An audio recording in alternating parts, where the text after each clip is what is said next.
Ladies, I'm here on the show, and I'm here to talk about WWE Monday Night Raw. And this is the Go Home Show.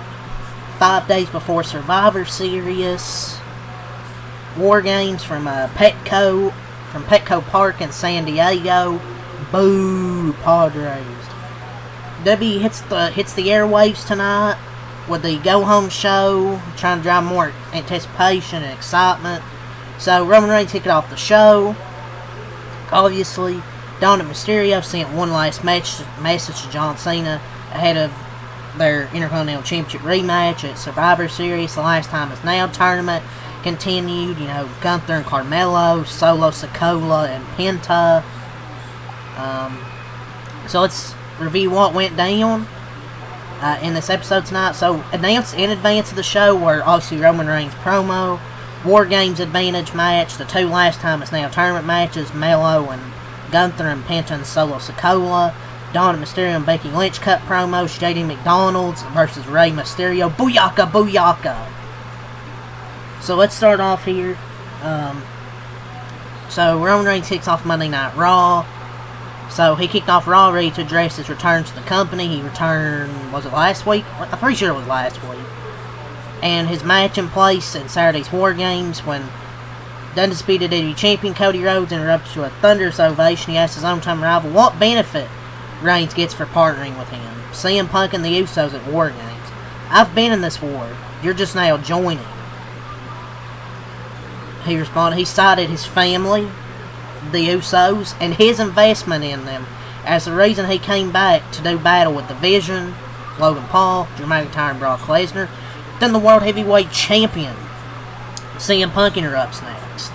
So he took exception to Rhodes calling it his team, telling him he can be the quarterback on Fridays, but he's the champ on Mondays. Reigns said it does not matter whose team it is, and ended his promo by further, sowing the seeds of dissension by saying that title would look so much better on my shoulder, without alluding to which championship he was referring to. So, since all the way open the show, this is a fairly strong opening segment, and they addressed the questions about the 3 Alpha Dogs and the Babyface team with a reminder that they still do not like each other, and nothing has changed about their history in the past. So it was on point, did what it needed to, and laid the groundwork for the OTC to go after either champion in the near future. Which championship? I would assume CM Punk's, because I don't think they're going to do Cody and Roman again. And I don't think they really need to, because the matches they had, good enough, perfect. I don't think they need to have another match. I would assume they're going to do Roman and Punk.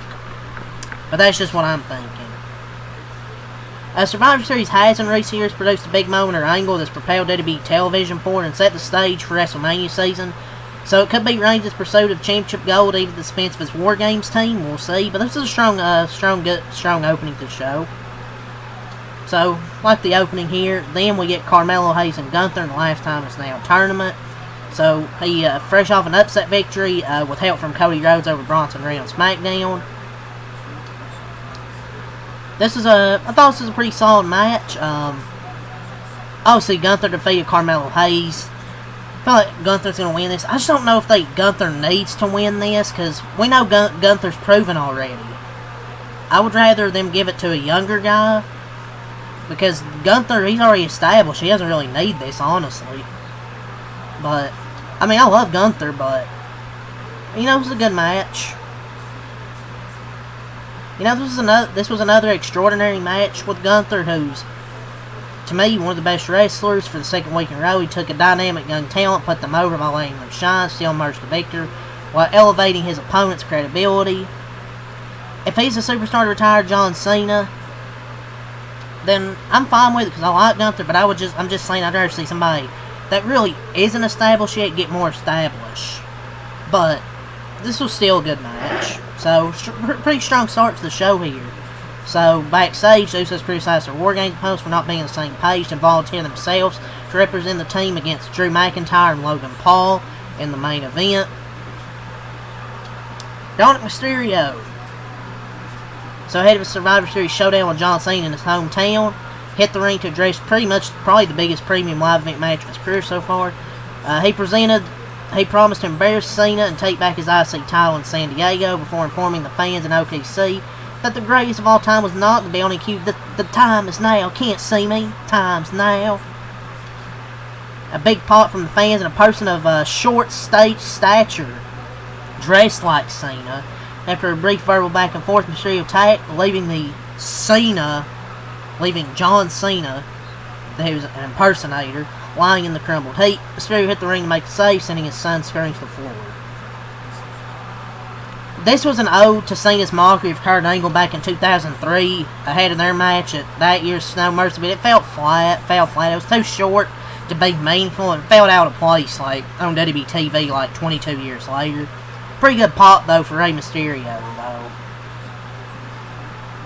But then we get Rey Mysterio versus JD McDonald's. This was okay. This one was hurt by the commercial break in the middle of it with no real heat portion for JD McDonald's and a rushed comeback late. Mysterio winning was the right call, but it happened so fast that it did not impact that if it did not have the impact it would have with a little extra time to breathe.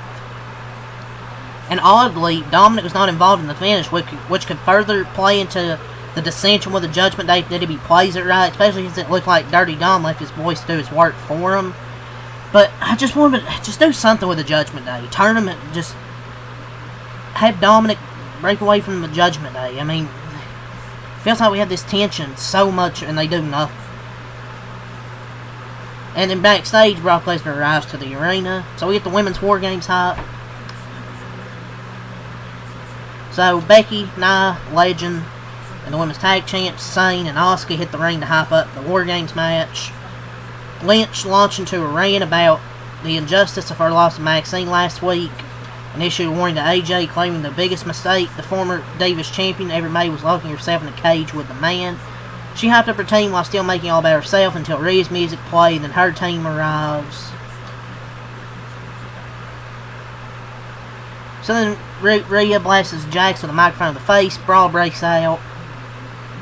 Babyface recorded the ring. Sky had a moonsault to all the heels except Lynch, who watched in disbelief as her Survivor Series opponent stood tall. So, Babyface stood tall, which would typically indicate that the heels would go over Saturday, considering that's the more likely outcome in the men's match. Is it possible that both heel teams win at War Games? We'll see. Becky carried this segment on the mic and was the clear star here, pretty much. I mean, also a solid women's War Game segment. Next, Penta versus Solo Sikoa.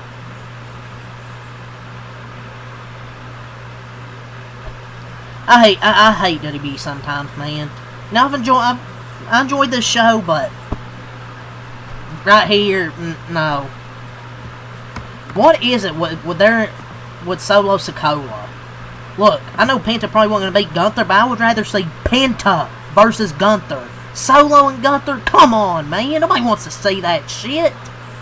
You know, I've pretty much complimented this whole show. Well, the Dominic thing was fine, was okay at best, but everything else I pretty much liked, even the women's War Games hype, but Penta and Solo? So, back from the commercial, ring announcer, back from the break, ahead of the commercial, Penta delivered a head scissors from the guard. Sikoa appeared to have injured his shoulder, with medical personnel approaching, entering the timeout. Back from the break, Alicia Taylor announced that Penta was no longer able to compete, and Sikoa was the winner. Well, I guess he did. Well, I guess to be fair, he got injured. I'm just more frustrated. We have to watch a Solo Sikoa match.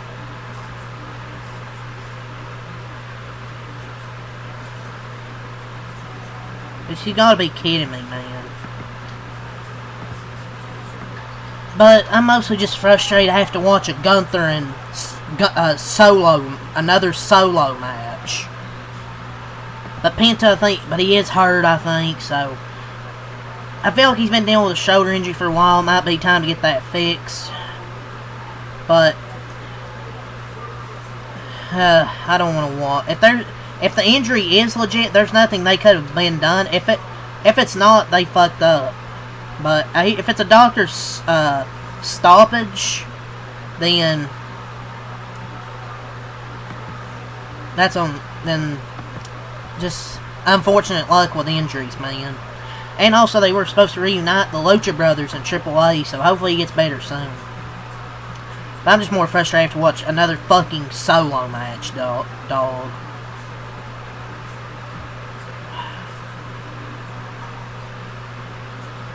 So the War Games advantage, the Usos versus Drew McIntyre and Logan Paul.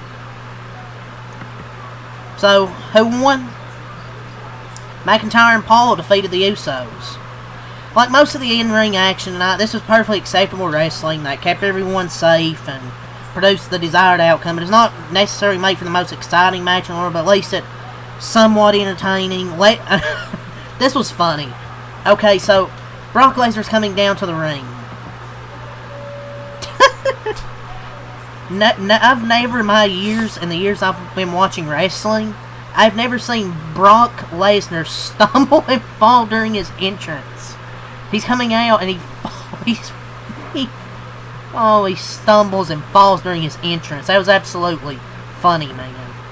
Man, he's now ripped his pants. He's now ripped his pants and he's fallen stumbled during his entrance. What's gonna happen next? He's ripped his pants, he slipped during his entrance. What's gonna happen now? But yeah, that was pretty funny. At least something was funny during the main event. Don't know how in the hell he managed to do that. But yeah, a big pull-apart brawl really to end the show.